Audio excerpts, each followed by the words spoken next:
দাদা গো, আমার দাদা, আমার দাদাটা গো।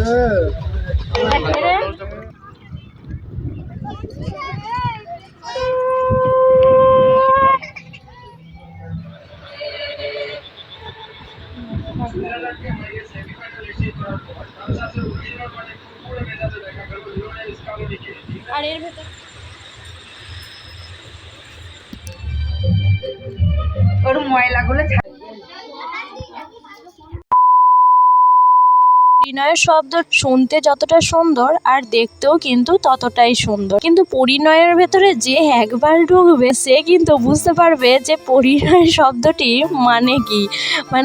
মানে তো সবাই জানো, কিন্তু তার মধ্যেও যে পরিণয়ের ভেতরে এত কিছু যে থাকতে পারে সেটা তখনই বুঝবে। পরিণয় শব্দের অর্থ হলো, কম বেশি লোকেরা সবাই কিন্তু জানো, পরিণয় শব্দের অর্থ হলো বিবাহ বন্ধন। যাই হোক বন্ধুরা, ভিডিও শুরুতেই ভাববে বাবরে দিদি আজকে অনেক জ্ঞান দিয়ে দিচ্ছে, কিন্তু জ্ঞান নয়, এটাই জানো তো চলতি কথা। আর যারা বিয়ে করেছে তারাই কিন্তু বুঝতে পারবে, আর আমি যেটা বলেছি সেটা কিন্তু ভুল কথা নয়। যাই হোক, কাজের কথায় আসা যাক। আজকে এসেছি দিনকরা দিদির বাড়িতে, দিনকরা ভাগনার বিয়ে, সেই উপলক্ষে কিন্তু আজকে এসেছি। এই দিনকরা দিদিটার বাড়ি আমাদের বাড়ি থেকে কিন্তু বেশি দূরে নয়, সেই জন্যই আজকে সকালবেলায় তাড়াতাড়ি করে উঠে হাতের কাজগুলো কয়টা সেরে নিয়ে তাড়াতাড়ি করে স্নান টান করে আমি চলে এলাম। আর ওই দিকেও কিন্তু মাও আসবে, আমি আগে থাকতেই চলে এলাম, দিদির একটু সাহায্য হবে, আরো আগে থাকতে আসা উচিত ছিল, কিন্তু আমি ঘরের কাজ ছিল তো সেই কাজগুলো সেরে আসতে একটু দেরি হয়ে গেল। আমি যখন এলাম তখন ঘড়িতে দেখি 11টা বাজে, আর 11টার সময়তেই আমি এসে, হ্যাঁ উচিত ছিল আরো একটু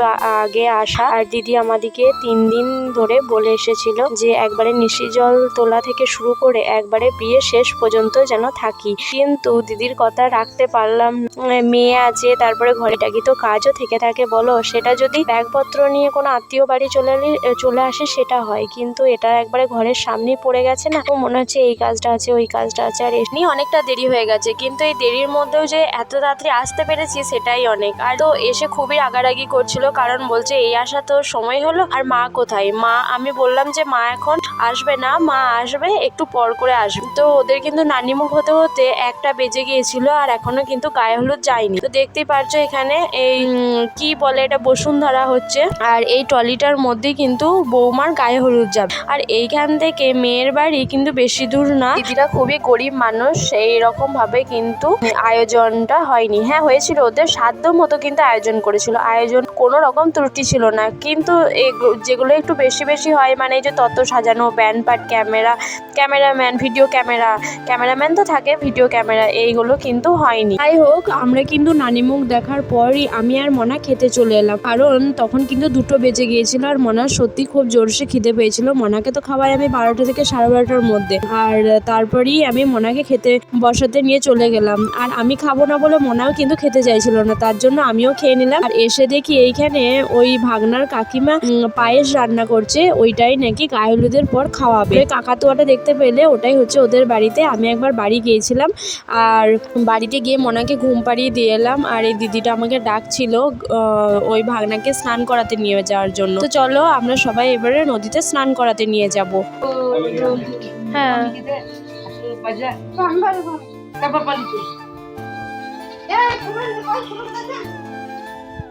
আমি সেরকম শাঁখ বাজাতে পারি না, তাও কিন্তু সাহস করে শাঁখটা নিয়ে নিলাম, কারণ সবাই বলছে যে তুই তো মামি হোস, তুই তো কিছুই করছিস না, একবার শাঁখ তো বাজা। তার জন্য এই যে শাঁখটা বাজাচ্ছি, বাজাতে বাজাতে আসছি, আর এই দিদি আমার পেছনে কি বলতে বলতে আসছে।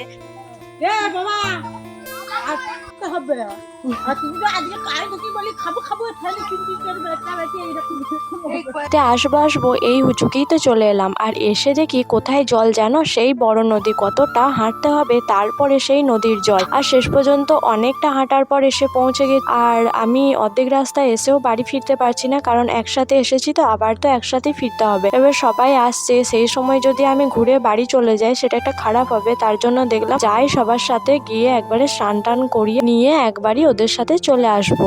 অর্ধেক রাস্তা যদি এসে ঘুরে চলে যেতাম তাহলে হয়তো এত সুন্দর প্রকৃতির দৃশ্য দেখতে পারতাম না। এই নদীটা কত সুন্দর লাগছে। আর এখন বাজতে যাই 3টে থেকে 3:30-এর মধ্যে। এখন কিন্তু খুব সুন্দর নদীটা লাগছে, দেখতে খুব ভালো লাগছে। আর ছোটবেলা থেকে আমার প্রকৃতির সাথে টানটা একটু বেশি, তার কারণ হচ্ছে সবুজ মাঠ, সবুজ গাছপালা, আর হচ্ছে এই নদী, সাগর, পাহাড়, এগুলো আমার সত্যি খুবই ভালো লাগে। যাই হোক, তোমরা তো দেখতেই পেলে নদীতে স্নান করানো হয়ে গেছে, আর নদী থেকে এখন উঠেও পড়েছি বাঁধের উপরে। এরপর সোজা ওরা যাচ্ছে, তার কারণ হচ্ছে এখানে এর উপরে একটা কালী ঠাকুর আছে, যেটা কার্তিক মাসের পুজো হয়। ওই কালীর তলাতেই প্রণাম করাতে গিয়েছিল, আর কালী তলাতে প্রণাম করে নিয়ে আসার পর এখনো আবার বাঁধের নিচ থেকে নেমে পড়ছে। তো এই তো আমি এখন চলে যাব আমাদের বাড়ি।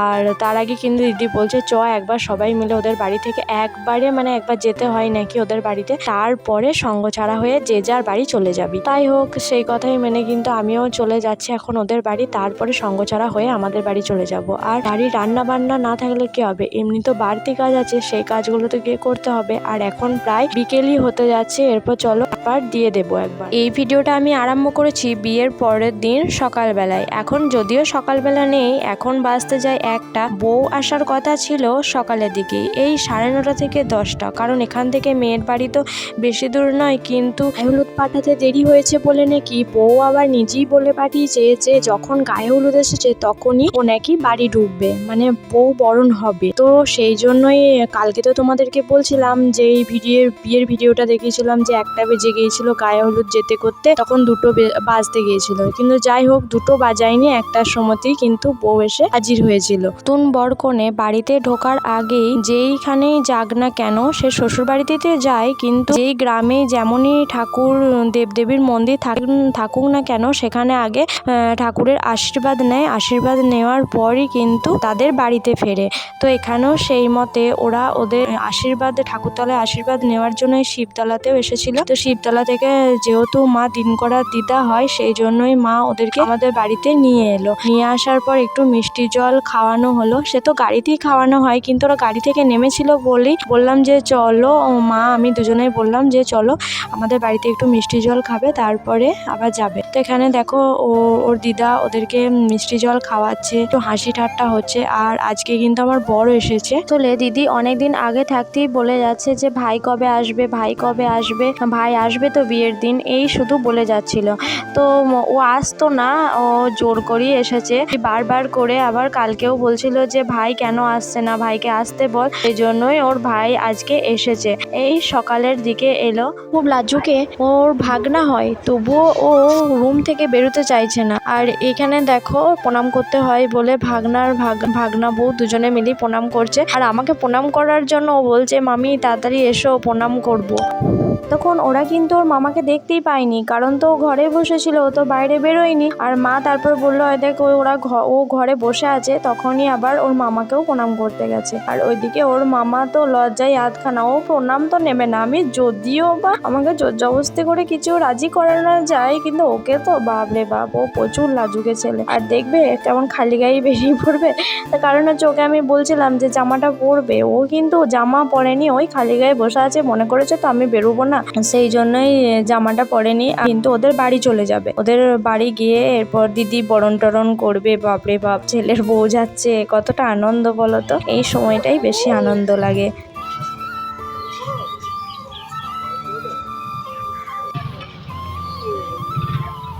যাচ্ছি আর শাড়ির দিকে একবার দেখে নেবো।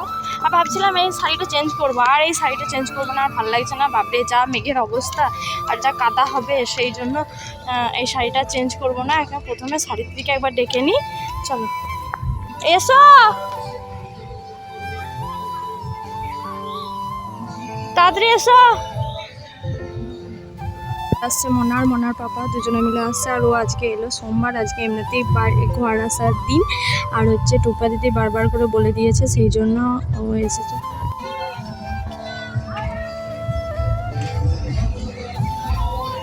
তেল পুরো ফাঁকা ছিল, কেউ বসেনি এখনো পর্যন্ত, কারণ বউই তো এসেছে 1-1:30টার সময় আর এখনো কিন্তু বউয়ের নিয়ম কারণ শেষ হয়নি। তার সাথে সাথে বউকে কিন্তু হেঁসেলের দিকে তাকাতে হয়, রান্নাঘরে দুধ চাল দেওয়া দেখতে হয়, এগুলো সব কিন্তু দেখতে হয়। আর তারপরেও ওই নিয়ম সারতে একটুখানি সময় লেগেছিল আর নিয়ম সারার পর পরিবেশন করেছিল। না বউ, নতুন বৌমাটা খাবার পরিবেশন করেনি, যারা খাবার দিচ্ছে তারাই পরিবেশন করেছিল। আর তারপর এসে একবার যে দুপুরবেলায় শুয়ে এসে দেখছি এত পরিমাণ বৃষ্টি আরম্ভ হয়েছে, কি বলবো, মনে হয় ওদের বিয়ের বাড়ি মাতিয়ে দিয়েছে, আজকে কাদায় ভর্তি হয়ে গেছে। বাবা একবার বৃষ্টির ফাঁকে গিয়েছিল দোকান, আর দোকান থেকে এই কাপড়টা নিয়ে এসেছে। কেমন হয়েছে কমেন্ট করে জানিয়ে। কালারটা কিন্তু খুব সুন্দর হয়েছে, সেই হয়েছে কালারটা। বৌমাটাকে পরলে কিন্তু ভালোও লাগবে।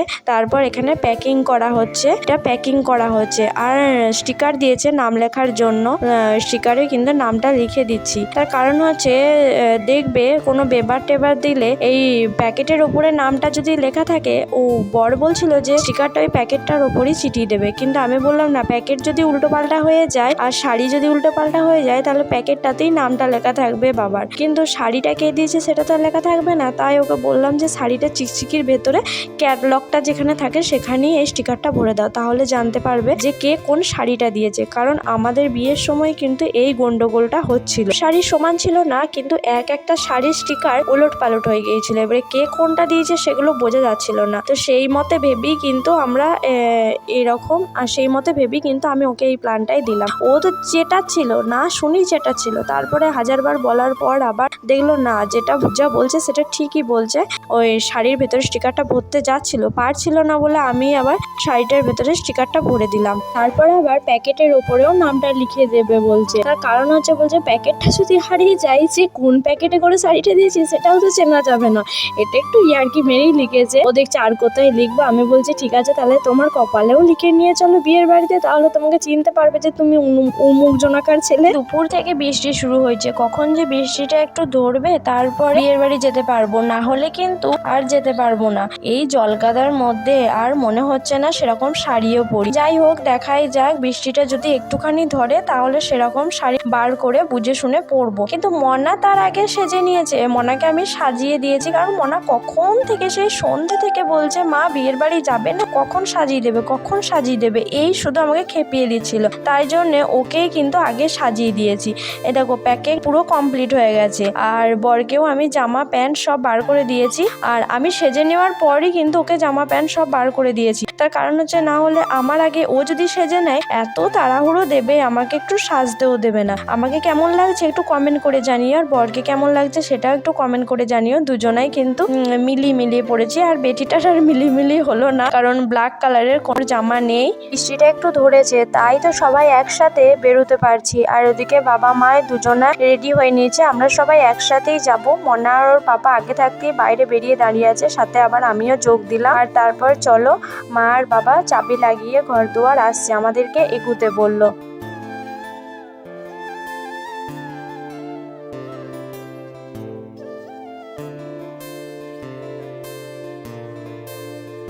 যেমনটা ভেবেছিলাম তেমনটাই ঠিক হয়েছে। বিয়ের বাড়ির কি অবস্থা হয়েছে দেখো, কাদাতে একবারে ভর্তি হয়ে গেছে। আর ওখানে দাঁড়িয়ে কোনো রকমে হাতে প্যাকেটটা দিয়ে চলে এলাম খাওয়া দাওয়া করতে। আর খাওয়া দাওয়া তাড়াতাড়ি করে শেষ করে বাড়ি চলে এলাম, কারণ ওখানে বেশিক্ষণ দাঁড়াইনি, যদিও বা একটু দাঁড়াতাম, শুকুরুকো হলে আর দাঁড়াতে সময়ই পাইনি। বন্ধুরা, আজকের ভিডিওটা এই পর্যন্তই। ভালো লাগলে প্লিজ একটা সাবস্ক্রাইব করে দিয়ে যেও, লাইক শেয়ার কমেন্ট করতে কিন্তু ভুলো